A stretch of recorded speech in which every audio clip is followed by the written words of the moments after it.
Task 1. Effective communication. Why do athletes do interviews? Athletes do interviews because it helps the public understand what the athlete is thinking.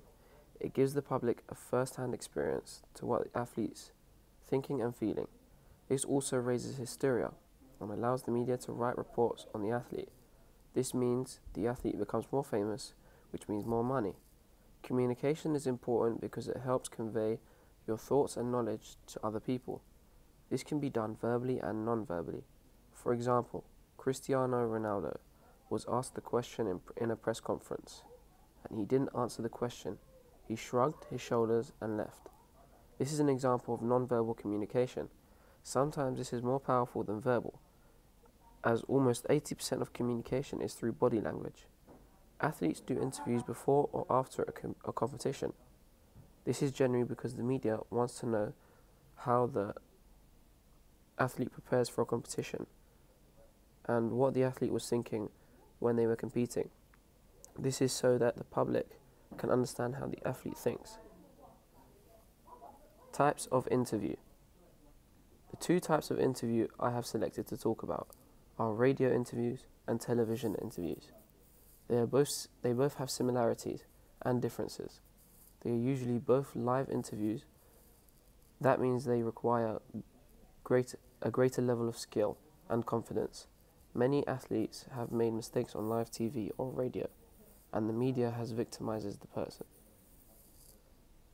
A radio interview is difficult because the communication needs to be clear, and unlike television interviews, you cannot use body language. You need to talk at a right pace so everyone can understand you. Your tone of voice is important because it reflects your body language.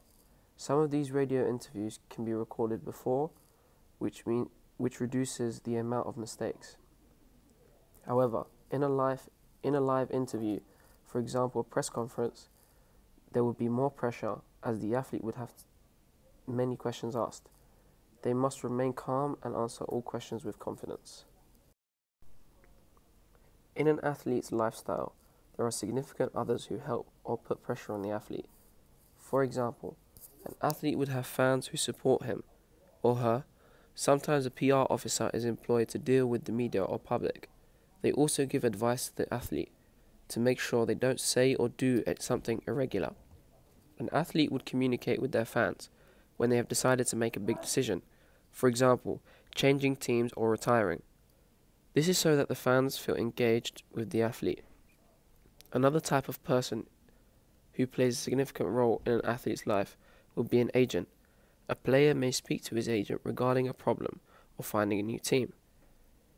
These questions usually happen privately. When a player wants a new team, they tell their agent, who then lets the club know, and they will decide whether to extend a contract or sell the player. Verbal communication. A player can communicate verbally because it helps them answer questions and express views. When an athlete is communicating with the public or their fans, they use verbal communication because it is easier to communicate. However, sometimes non-verbal communication is useful when communicating with the public, as it shows someone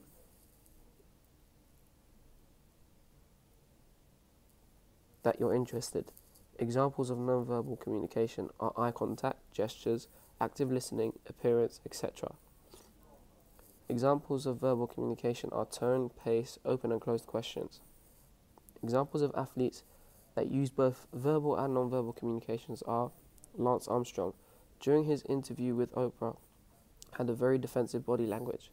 His head was looking down throughout the interview, which shows insecurity.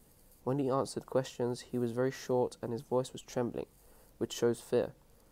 This was because he was revealing that he had cheated in the previous Tour de France, so it is understandable that he is worried about public reaction. On the other hand, Harry Kane is very clear and confident in a post-match interview. He was asked how he feels and he replied in detail how he felt at the current moment. This was positive as everyone understood him and was able to keep up with his pace. Communication in media. This is important as different media interviews require different priorities. For example, if someone is doing a radio interview, then what they wear is less important. The way they speak is more important because no one can see them, but they can hear them. The way they communicate is important as well. If an athlete is meeting with a sponsor, then they need to dress smart, to be more formal and use specialist vocabulary. This is so that they can show sponsors that they are professional. The type of questions that may be asked are, in your own words, please summarize how you think your season is going so far. However, if they are having an interview with their manager, then they might dress casual and they might ask questions like, boss, how do you think I'm doing? The language used is more informal. The importance of planning before you do an interview is that you can eradicate the possibility of mistakes. It also means that you will reply with caution rather than say something you don't mean to say. Career planning. It is important for an athlete to have a backup plan before quitting or ending a career. This is because it can come as a great shock for people around the athlete. This includes fans, family, friends, and fellow athletes. Having a backup plan is important, as an athlete may begin to gain weight and change their diet, as there is no need for them to keep a specific diet. The activities outside of home could be less appropriate. This could include staying out late or going to nightclubs. Goal setting is the process of identifying something that you want to accomplish and establishing measurable goals and timeframes. When you decide on a financial change to save more money and then set a certain amount to save each month, this is an example of goal setting. The career of an athlete is unpredictable.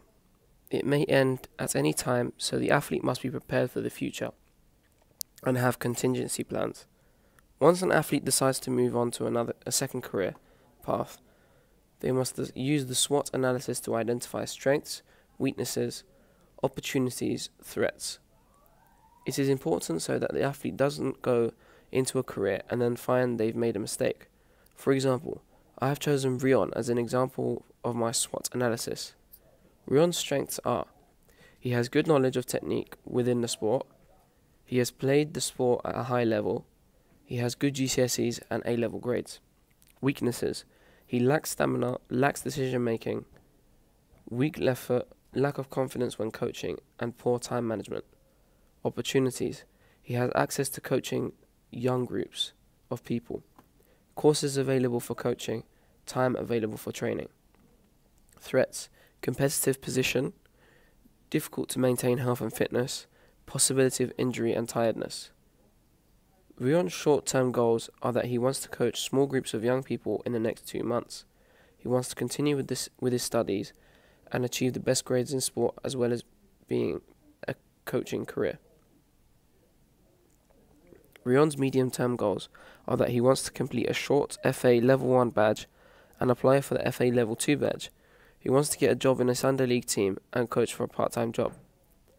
Rion's long-term goals are that he wants to get his FA Level 2 badge and apply for a UEFA Level 1 badge, where he will take hold of a Surrey Alliance League team and coach with an academy team as a part-time job. Eventually he wants to coach full-time with the academy team. A weakness I have selected is that Rion doesn't coach with confidence. My smart target for Rion is to coach 1-to-1 on a Saturday for the first week, and then on the second week to coach 2 people. He should increase the amount of people he coaches every week. After 8 weeks he will be able to coach with more effectively and with more confidence to a large group.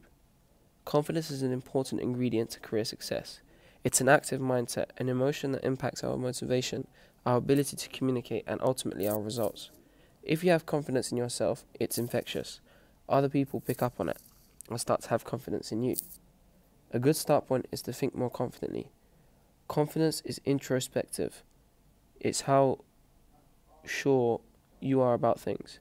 Allowing yourself to think more confidently can help develop more confident behaviors. Controversially, by letting worries and anxieties take over, we can downward spiral and our confidence can become totally derailed. Confidence can be learnt by appreciating who you are, managing your fears. Don't compare yourself to others. Develop a positive mindset and retain your inner voice. Rion's overall method to eliminate fear is to create a checklist, and after every coaching session, he should give himself a score out of 10, 10 being very confident and 1 being very scared. Over time, he will begin to notice that the numbers become much higher than at the start. Rion's second career option is to pursue physiotherapy, which means that he will have to give up a lot of his free time so that he can train and build his technical ability. Rion's strengths: timekeeping, effective demonstration. Weaknesses: lack of knowledge, poor communication. Opportunities: courses available at the local physiotherapist. University courses available. Threats: high competition. Courses take a long time. Rion's short-term goal is to apply a physiotherapist course at a nearest clinic and go for a taster day. Rion's medium-term goal is to apply for a university course in physiotherapy and apply for a part-time job at a clinic. Rion's long-term goals is to complete the course and take up a full-time job at a clinic.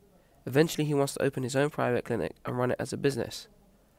The university costs around £1,000 and is held at University of St Mary's.